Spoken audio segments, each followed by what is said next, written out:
Hello, everyone. Brother Al McLean with this week's stewardship video. And before I go on, let me go ahead and read the disclaimer. No advice should be seen as a recommendation, as I'm not a licensed financial advisor and is for educational purposes only. We're closing out the month of February. By the time you see this, most likely it'll be March, as Monday is March 1st. And we're going to close out with this month talking about debt. And so debt, as you can see depicted, has a tremendous negative impact on our financial state. You can see that here it's got a ball and chain with the debt holding the person back.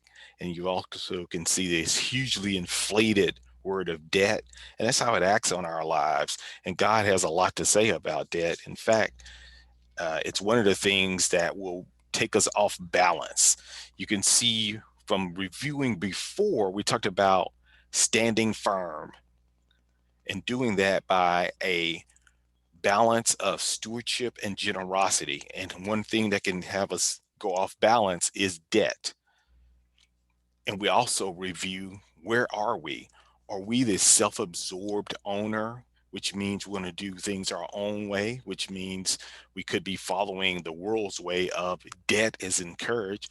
Or are we the love-inspired steward, in which we're saying that I give all authority to God, including my money and finances? And we don't want to grade our own papers, my pastor says. We want the Holy Spirit to tell us, where are we?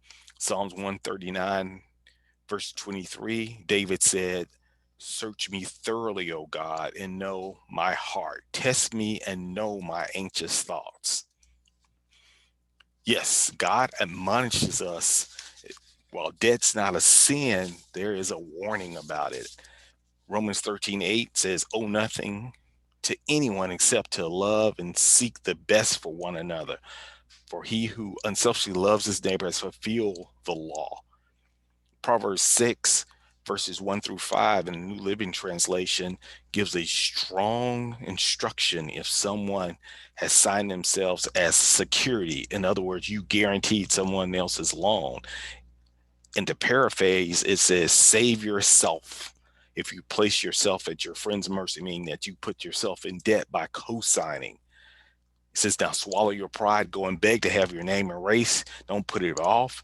Do it now. Don't rest until you do. Save yourself like a gazelle escaping from a hunter, like a bird fleeing from a net.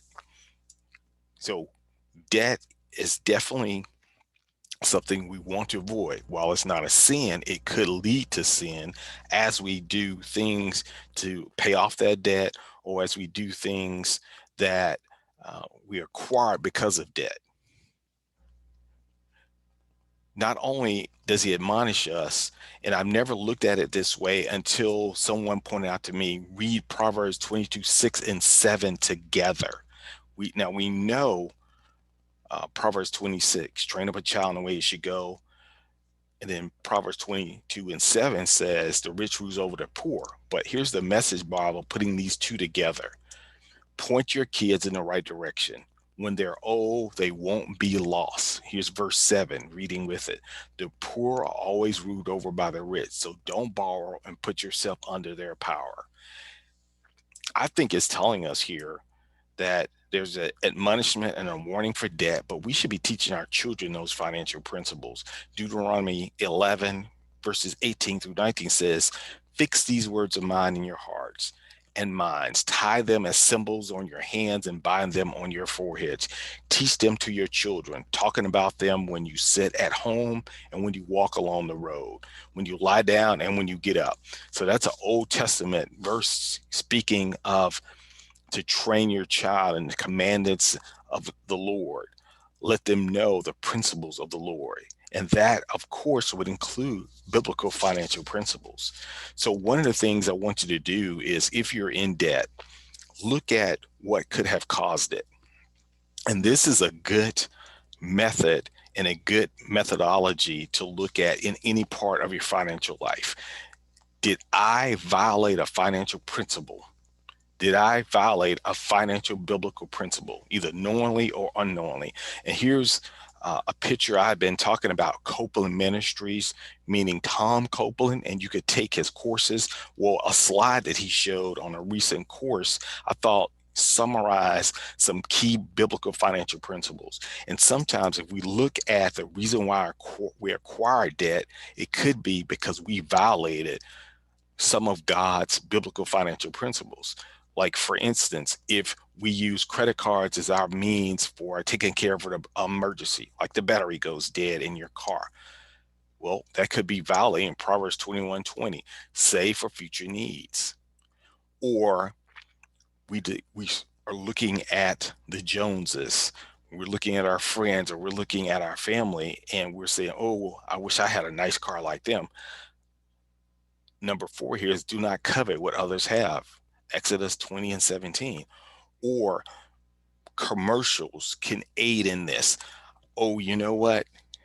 All of a sudden, that furniture I have in my den is no longer appeasing to me, even though there's nothing wrong with it. It's not broken. It could be that we haven't learned to be content. And content doesn't mean complacent. Content means that you seek joy in where the Lord has you right there. Philippians 4:11-13 about learning to be content. Or maybe we don't have a budget. We've never developed a spending plan. Luke 14:28-30. So I would look over this list, pray about it, and see, is there a financial biblical principle that I've knowingly or unknowingly violated? And this is a good summary of different verses that point to biblical financial principles. So I want to talk about, if you are in debt and you're looking for some steps to get out of debt. I pointed this resource out before, Your Money Counts, and how you can get to that resource. So I took a screenshot of one of the first steps, and there are several steps which I summarized on the next slide, but we always start with prayer. We always commit what we're doing, not as our last line of defense where we're saying, oh, I guess I need to just pray about it after we've tried everything that we want to do. We should be using prayer as our first initial communication, and our first alternative and option that we're doing is we need to pray about it. So here is a summary of, within that Your Money Counts, of how to get out of debt. First, we start with prayer. Then you want to have an established written budget or spending plan, and we have a video on that. You can go back to the archives and look at it. You want to list out your assets. That's everything you own, and then list out your liabilities, everything owed. So why is this important? Well, everything owned, there may be an opportunity that you can sell some things or trim some items that you have that could be used to pay down some debts. You want to list your liabilities so that you've got everything covered. Now, liabilities, what we're talking about in this case, are interest type loans, even though some of us may have some cell phone bills that look like a debt. Now, if they have not been paid and they're in collections, that becomes a debt. But what we're primarily looking at, student loans, credit card debts, auto loan debts, and God forbid if you've got a payday loan, because those are some of the highest interest rates. That'll be one of the ones you want to pay out first. Then you want to establish what they call a debt snowball. And you can go out to YouTube and just look for debt snowball in the search engine. There are plenty of different videos that give you specific step-by-step on doing that. But in summary, it's where you list out all your debts. So therefore, that's why it's important to list your liabilities, everything that you owed. And you go, in this case, I like the Dave Ramsey, which is you pay off the lowest one first, just from an emotional standpoint. Now, there are others that say pay off the highest interest. What's important is do the one that will work for you and that you can maintain, and that you can do this last step, which is don't give up. So here is a YouTube video that I found that was pretty good. It's only about 8 or 9 minutes that goes through how you go. And as you pay off one debt, you take what you were paying on that debt and add it to the second debt. All the other ones you've been paying the minimum, and then you keep going down, and it's a snowball effect. You want to also consider earning additional income. If you do this, have a specific direction that you want that money to go. You have a specific purpose for that. Otherwise, you'll just start living off of that additional income. You want to stop digging, as my brother Harold, who has the debt-free army, he says, when you're in a hole, stop digging. So accumulate no new debt. Be content with what you have. We talk about that as a biblical principle. Consider a radical lifestyle changes. There have been people that have downsized their home. They've sold a vehicle. Look at those things and then don't give up. So whatever you do, you want to be able to sustain it and don't give up. Additional resources I've talked about before. Tom Copeland. If you don't have a budget, consider using the Copeland budgeting system. Go out to copelandfinancialministries.org. He's also got some articles about debt and some videos. And then I've talked about Joe Sangle. He's got free tools out on I Was Broke, Now I'm Not. There's tools regarding debt. There's videos he has also. So in addition to the Your Money Count book as a resource, here's 2 other resources that you can utilize. Now, as we go and switch gears into looking at the market, I just want to encourage, if you're facing debt, go through this. You can look at this video as many times as you need. I always offer up my email address if you want additional help, or even if you want to do some coaching, you can always email me also as a resource. So as we look at the market, we know we're still in probably the tail end of earnings season. A couple of interesting companies are out here. And again, no advice should be seen as a recommendation. So I'm not a licensed financial planner, or nor am I trying to direct you in a specific way. So if I do mention a company, do your own research on it. But it's just me mentioning a company is designed to generate thought on your part. But there are some interesting earnings that are being announced this week. One is Lemonade. I haven't looked at this as a stock, but the stock symbol is LMND. I've heard some people mention it. It's a insurance company that could be disrupting the industry. You can obtain renter's insurance, auto insurance, I think homeowner's insurance through chatbots. So it's combining insurance with technology. So interesting company. They're going to be reporting on Monday, maybe something to also look in that you may want to consider investing in. The other, OKTA, I've heard that mentioned before, which also happens to be the symbol for it. It's a technology cloud company. And there's a lot of people saying that that's one of the future areas of technology that may continue to grow, and that's in the cloud area. So OKTA is reporting. And then me and my wife were just talking about this the other day. Vroom, which is the stock symbol of VRM, it is disrupting the car sales. And that's where individuals can buy and sell their cars online without a broker. And you've seen the commercials where they'll deliver the car and pick up your car. So this could be one that you're looking at. This could be disruptive. And when I say disruptive, Amazon was an example. Totally changed online sales. It started off as just a book company, and now totally disrupted when it comes to e-commerce. So those type of companies, if you find them when they're in the fledgling growth era, you could look to them as being one of those long-term investments. The other that's reporting are your still older, more established companies, like you go back Target on Tuesday, Dollar Tree, Kroger, Costco. All of these are reporting this week. And one that reported last week, which I had actually mentioned several months ago, when it became what we call, it came out of an initial public offering, meaning it became public, and it's a company owned by Quicken Loans, is Rocket Mortgage. And they had a great earnings announcement last week. And I think it moved like $6 or $7 based on that. But you have to look at it. It's RKT is the symbol. Is this something you still want to consider? There's a lot of people saying that the housing industry in the next year or so is going to be a great industry to be in because of the low interest rates. As always, if some of these stocks, you look at them and they seem expensive, there are brokerages that offer what we call fractional stocks. Charles Schwab, Fidelity, Interactive Brokers, and then of course Robinhood's been in the news, but they are one of the brokerages that own they have offering what they call fractional shares of stocks, which means it's not the full price.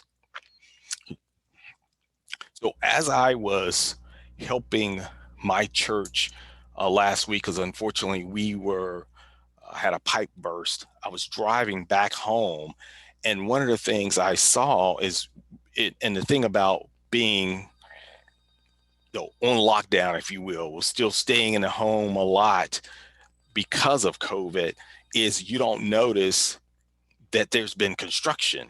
So even with the economy sometimes not being the steadiest in the last couple of months, we still see there's still construction going on. There's still building going on. And I took pictures of these two as an example. And it made me think wealth is transferred, so be patient. And it's from Warren Buffett saying the stock market is a device for transferring money from the impatient to the patient. And in any stock transaction, there is a buyer and a seller. So if someone is losing on a stock, there's someone at the other end that used the mechanism to go the different direction. There's always a two-sided market. And what it made me think about when I was driving and leaving my church is over to the left, this was a motorcycle shop, and there were several little small shops along this corner next to a freeway. Now it's all been torn down, and there's a sign saying public storage is being built here. And by the way, look around at how many public storage or public storage type companies are out there. Could be an investment for a long term if you're looking at that. But within this area, there were 3 or 4 of them, and not necessarily public storage, but either they were storage type companies. And then this is PNC Bank. Why did I put this there? Because this used to be a Sweet Tomato restaurant. So it was torn down, and now PNC Bank. And it made me think of Genesis 8:22 in the Message Bible. For as long as earth lasts, planting, seed time and harvest, cold and heat, summer and winter, day and night will never stop. Meaning that this is going on simultaneously. So as Christians, as believers, and if we're following God's biblical principles, we should always be planting and harvesting, planting and harvesting. And I equate that to saving and investing and actually pulling profits out. So even in the worst economy, some people without a doubt are hurting. Still tearing down and building back up is going on. You see, here's the PNC Bank, here's the public storage. The word says, as long as earth lasts, planting, seed time, and harvest, and they never stop. And I notice it doesn't say planting or harvesting. It says planting and harvesting. So I thought about Boeing, and Boeing had some, that engine and the footage of it being on fire was all over the news last week. And we did see Boeing stock go down. You see in red. But I use this chart as a illustration of patience. We know about the huge drop in Boeing when they stopped the development of the planes because of the crashes that they had. And someone that bought this here near the bottom, or saw it as an opportunity because Boeing was on sale, they had to patiently wait.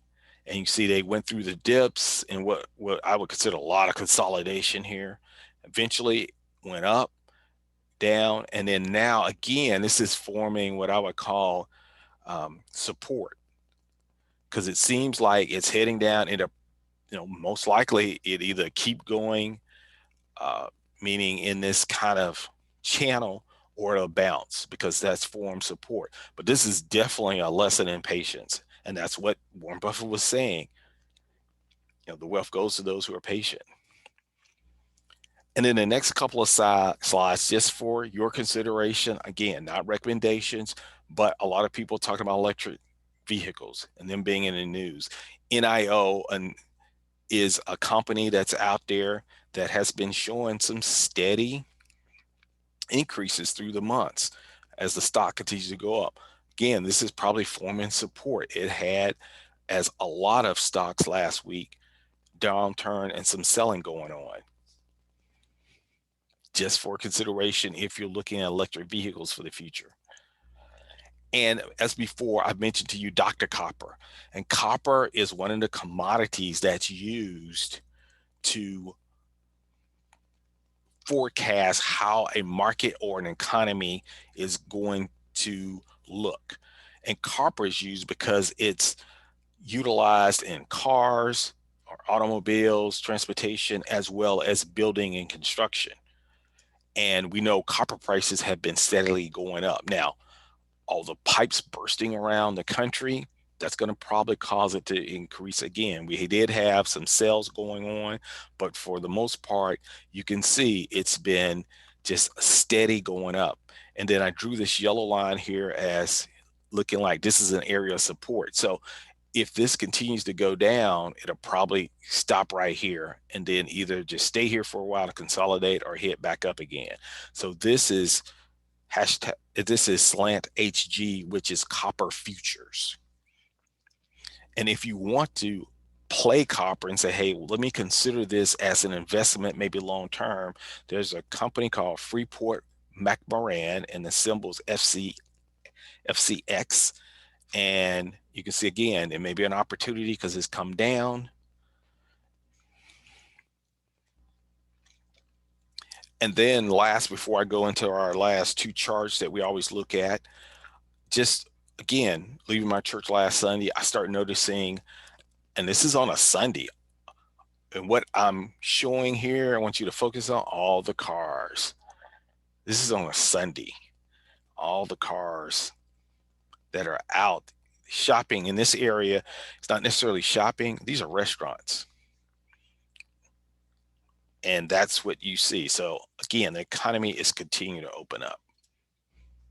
Last two slides, as we always look at, SPY, S&P 500. We did have some selling going on last week, but we'll see. If this keeps going, it'll probably stop at this level because this is a level of support.